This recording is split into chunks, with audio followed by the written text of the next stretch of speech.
ಕರುನಾಡಿನ ಜನತೆಗೆ ನಿಮ್ಮ ಮನೆ ಮಗಳು ಗಾಯತ್ರಿ ಹುಳ್ಳಿ ಮಾಡುವ ನಮಸ್ಕಾರಗಳು. ನಾನು ಇಂದು ಕನ್ನಡ ರಾಜ್ಯೋತ್ಸವವಾದ ದಿನ ಕನ್ನಡದ ಒಂದು ಕವನ ವಾಚನವನ್ನು, ಕರುನಾಡಿನ ಬಗ್ಗೆ ಒಂದು ಕವನ ವಾಚನವನ್ನು ಮಾಡಲು ಇಚ್ಛಿಸುತ್ತೇನೆ.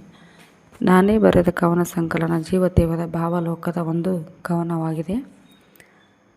ಇವತ್ತು ನನ್ನ ಯೂಟ್ಯೂಬ್ ಚಾನಲಿಗೆ ನಾನೇ ಬರೆದಿರುವ ಒಂದು ಕವನವನ್ನು ವಾಚನ ಮಾಡಿ ಪ್ರಾರಂಭಿಸಲು ಇಚ್ಛಿಸುತ್ತೇನೆ. ಈ ಕವನವು ನಿಮಗೆ ಇಷ್ಟವಾದಲ್ಲಿ ನನ್ನ ಚಾನಲನ್ನು ಸಬ್ಸ್ಕ್ರೈಬ್ ಮಾಡಿ, ಲೈಕ್ ಮಾಡಿ, ಶೇರ್ ಮಾಡಿ, ಕಮೆಂಟ್ ಮಾಡಿ ಹಾರೈಸಿ. ಹೆಮ್ಮೆಯ ಕರುನಾಡು, ಕರುನಾಡ ತಾಯಿಗೆ ನಮಿಸುವೆವು, ಈ ಪುಣ್ಯದ ನೆಲದಲ್ಲಿ ಜನಿಸಿರುವೆವು. ಕನ್ನಡಮ್ಮನ ಮಡಿಲಲ್ಲಿ ಮುದ್ದು ಕಂದಮ್ಮ ನಲಿಯಲಿ, ಪ್ರಕೃತಿ ಸೌಂದರ್ಯದ ಮಾದರಿ ಭಾರತ ದೇಶಕ್ಕೆ ಇದು ಮಯೂರಿ. ಮಲೆನಾಡ ಸಿರಿಯ ಮೈ ಬಣ್ಣ, ಕರುನಾಡ ಜನರ ಮನ ಚೆನ್ನ.